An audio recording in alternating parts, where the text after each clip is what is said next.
Hello friends, जय माता दी। कैसे हैं आप सब दोस्तों। गुप्त नवरात्रि की खटखटाहट हो चुकी है। आने वाली है गुप्त नवरात्रि 24 जून से दोस्तों, बिल्कुल पास आते जा रहा है। हमारे हिंदू धर्म में माँ दुर्गा की आराधना के लिए नवरात्र को अत्यंत ही महत्वपूर्ण माना गया है और माता के अलग अलग 9 रूपों की पूजा की जाती है।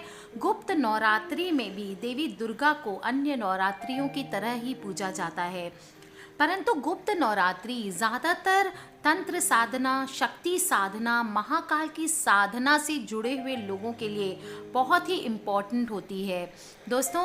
अगर आप टोने टोटके, तंत्र विद्या, तंत्र और मंत्र में विश्वास रखते हैं तो ये नवरात्रि आपके लिए विशेषकर फलदायी है।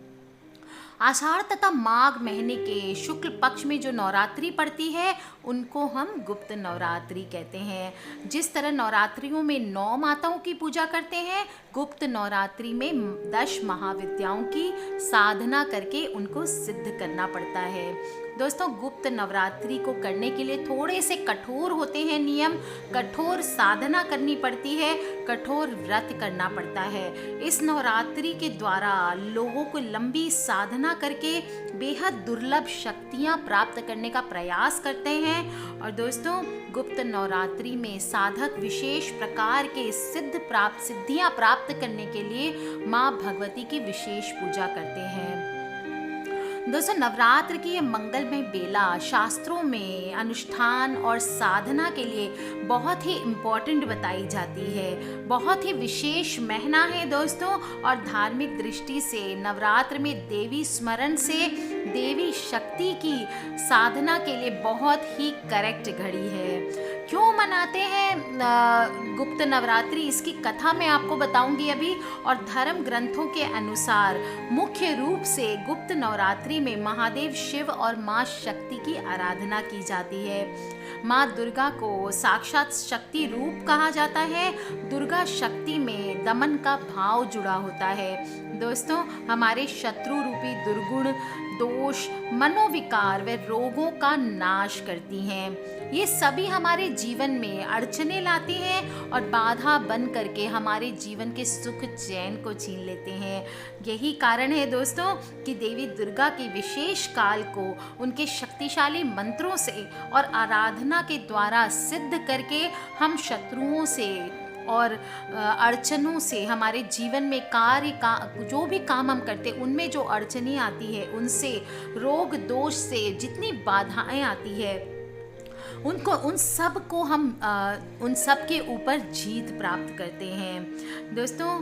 गुप्त नवरात्रि की 10 महादेवियाँ तथा उनको प्रसन्न करने के लिए 10 अत्यंत ही शक्तिशाली मंत्र होते हैं। सबसे पहले मैं आपको बता दूं गुप्त नवरात्रि मनाने का कारण क्या है और इसमें कौन सा ऐसा उपाय है जिसको करके हम अपने घर में सारी काली शक्तियाँ, सारी बुरी शक्तियाँ, जो भी नेगेटिव एनर्जी है, उनको हम एक झटके में अपने घर से बाहर कर सकते हैं। कथा ऐसी आती है दोस्तों कि एक बार ऋषि श्रृंगी भक्तजनों को दर्शन दे रहे थे। अचानक भीड़ में से एक स्त्री निकल करके आई और करबद्ध हो करके ऋषि श्रृंगी से बोली कि मेरे पति सदा दुर्व्यसनों से घिरे रहते हैं, जिसके कारण मैं कोई पूजा पाठ नहीं कर पाती हूँ। धर्म और भक्ति से जुड़े पवित्र कार्यों को मैं कर नहीं पाती हूँ। यहाँ तक कि ऋषियों को उनके हिस्से का अन्न भी देना मेरे लिए पॉसिबल नहीं होता है। मेरे पति मांसाहारी हैं, जुआरी हैं, लेकिन मैं माँ दुर्गा की सेविका हूँ, उनकी सेवा करना चाहती हूँ। उनकी भक्ति साधना से अपने और अपने परिवार के जीवन को सफल बनाना चाहती हूँ। ऋषि श्रृंगी महिला के इस भक्ति भाव से बहुत ज़्यादा प्रभावित होते हैं और ऋषि उस स्त्री को आदर पूर्वक उपाय बताते हुए कहते हैं कि वासंतिक और शारदीय नवरात्रों से तो आम जनमानस परिचित है, लेकिन इसके अतिरिक्त 2 और नवरात्रे होते हैं जिनको हम गुप्त नवरात्रे कहते हैं। उन्होंने कहा कि प्रकट नवरात्रों में 9 देवियों की उपासना होती है और गुप्त नवरात्रि में 10 महाविद्याओं की साधना की जाती है। इन नवरात्रियों की प्रमुख देवी स्वरूप का नाम सर्व ऐश्वर्य कारिणी देवी है। यदि इन गुप्त नवरात्रों में कोई भी भक्त माता दुर्गा की पूजा साधना करता है तो माता उसके जीवन को सफल कर देती हैं।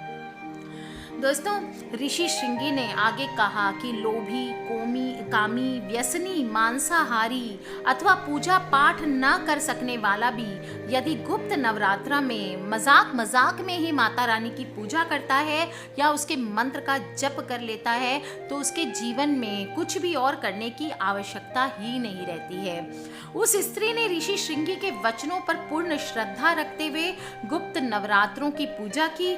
माता रानी उस पर प्रसन्न हो गई और उस स्त्री के जीवन में परिवर्तन आने लगा। दोस्तों, आप भी अगर चाहते हैं, आपके जीवन में बहुत सारी कठिनाइयां आ रही है, हर कुछ करके आप हार चुके हैं, तो दोस्तों ये गुप्त नवरात्र में माता रानी को मनाना है, अपने घर लेके आना है, सभी बाधाओं को, सभी जीवन के कष्टों को और सारी प्रॉब्लम्स को दूर भगाना है। एक छोटा सा उपाय आपको कर लेना है, सिर्फ एक तोरण बनाना है। कैसे बनाना है वो मैं आपको बताऊंगी। इसके बाद उस स्त्री के जीवन में, घर में सुख शांति छा गई। पति जो गलत रास्ते पर था वो सही मार्ग पर आ गया। गुप्त नवरात्रि में माता की आराधना करने से उनका जीवन पुनः खिल उठा। दोस्तों, गुप्त नवरात्रि में साधक दिव्य शक्ति और महाविद्या की प्राप्ति के लिए माँ काली, तारा देवी, त्रिपुरा सुंदरी, भुवनेश्वरी, माता छिन्न मस्तिका, त्रिपुर भैरवी, माता धूमावती, माता बगलामुखी, मातंगी माता और कमला देवी की पूजा करते हैं। इन 10 प्रकार की महाविद्याओं की साधना से आप मन चाही मनोकामना पूर्ण कर सकते हैं। अलग अलग देवियों के मंत्र के साथ किस प्रकार पूजन करना है वो मैं आपको बताऊंगी। काली माता की पूजा होती है लंबी आयु, बुरे ग्रह का प्रभाव, मांगलिक बाधा, अकाल मृत्यु, काल सर्प दोष आदि से बचने के लिए माता काली की आराधना करनी चाहिए। सर्वप्रथम मंदिर में माता को लाल चुनरी और गुड़ हलवा का प्रसाद लगाकर उनके समक्ष धूप दीप नैवेद्य तथा फूल आदि सामग्री चढ़ानी चाहिए तथा माता काली को प्रसन्न करने के लिए हकीक की माला लेते हुए एक मंत्र होता है, ओम दक्षिण कालिकाय नमः, या काली माता का कोई भी मंत्र लेकर के जप कर ले और आप देखेंगे कि कैसे माता काली आपके जीवन की विघ्न बाधाओं को दूर कर देती है। दोस्तों, सनातन धर्म में, हमारे हिंदू धर्म में पान के पत्ते को बहुत शुभ माना जाता है।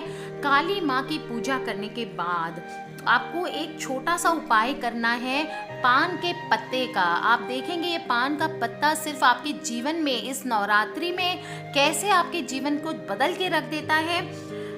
धन का अभाव हो या किसी को भी वशीकरण करना हो तो ये नवरात्र नवमी को आपको उपाय करने हैं। नवरात्र के दिनों में इसका खास महत्व आता है क्योंकि इसको प्रयोग करने से या इसको करने से देवी माता प्रसन्न तो होती ही है, साथ ही मनचाही इच्छाएं पूरी करनी होती है। दोस्तों, सबसे पहले करेंगे हम तोरण का उपाय। 8 पान के पत्ते लेने हैं आपको और 5 पीपल के पत्ते लेने हैं। पीले धागे में पिरो करके इसको तोरण बना लेना है और ब्रह्म मुहूर्त में घर की पूरब दिशा में लगा देना है। ध्यान रखें, पत्ते ताजे होने चाहिए, खंडित नहीं होने चाहिए।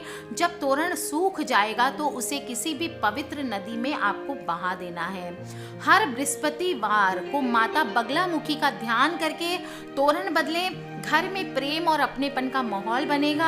आपके जीवन में जो भी बाधाएं आ रही है वो दूर हो जाएगी और कोई भी बुरी शक्ति आपके घर की एकता को तोड़ नहीं पाएगी।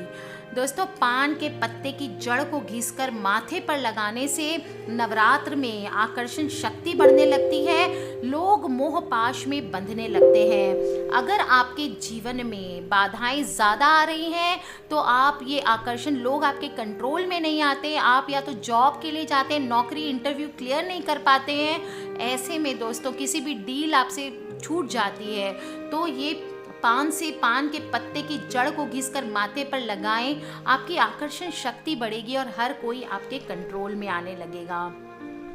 किसी को भी अपने आकर्षण में बांधने के लिए नवमी की रात को पान के पत्ते पर चंदन और केसर का पाउडर मिला लें। महाकाली के चित्र के सामने इन सबको रखना है और चंडी स्तोत्र का पाठ कम से कम आपको 7 बार करना है। इससे भी माना जाता है हर कोई आपके बस में आ जाता है। कारोबार में वृद्धि के लिए 10 वर्ष से छोटी 9 कन्याओं को पान का बीड़ा, जब आप नवमी को समापन करेंगे उस वक्त आप पान का बीड़ा भेंट स्वरूप दें, साथ में मनचाही दक्षिणा दें। और जीवन की सभी रुकावटें दूर करने के लिए देवी भगवती के मंदिर में पान का बीड़ा अर्पित करें। ध्यान रखें उसमें सुपारी और चूना ना हो दोस्तों, सिर्फ एक लौंग का जोड़ा हो। बुरी नज़र अगर लग रही है, नज़र दोष हो रहा है दोस्तों, तो उससे बचाव के लिए सर्वप्रथम 9 दुर्गा के मंदिर में पान चढ़ा लें और फिर उस पान में गुलाब की 7 पंखुड़ियाँ रखकर खा लें। आप देखेंगे कैसे आपके जीवन से नज़र बाधा दूर हो जाती है। दोस्तों पान के पत्ते से आप ये उपाय करेंगे और देखेंगे कैसे आपके जीवन में इन नवरात्रियों में किस प्रकार आपके घर की समस्त बाधाएं दूर हो जाती है। तोरण अपने दरवाजे पे बांध लें, अपने घर में बांध लें और देखेंगे कि सारी काले, किसी ने काला जादू किया हो, टोना टोटका किया हो, नज़र बाधा हो, सब इस बार दूर हो जाने वाले हैं। कर लीजिए उपाय दोस्तों और अपने परिवार वालों को, अपने भाई बंद को या अपने भी फ्रेंड्स और फैमिली जो भी इस चीज़ से मुसीबत से गुजर रहे हैं उन सब के साथ इन वीडियोस को शेयर करना ना भूलें दोस्तों। किसी भी प्रकार के क्वेश्चंस हो तो प्लीज़ मुझे वीडियो के नीचे लिख के पूछ लें। अगर आपको कोई पर्सनल प्रॉब्लम है तो आप मुझे 15 जून के बाद ईमेल कर सकते हैं। मेरी ईमेल आईडी है brijnari@gmail.com। खिलखिलाते रहिए, मुस्कुराते रहिए, माता रानी को मनाते रहिए। गुप्त नवरात्रि आने वाली है, माता रानी को मनाना है, अपने घर लेके आना है दोस्तों। सब्सक्राइब करके रखें ताकि आप और मैं आने वाले वीडियो से ढेर सारे उपाय कर सकें और माता रानी को मना के अपने घर ला सकें। आज के लिए बस इतना ही दोस्तों। जय माता दी।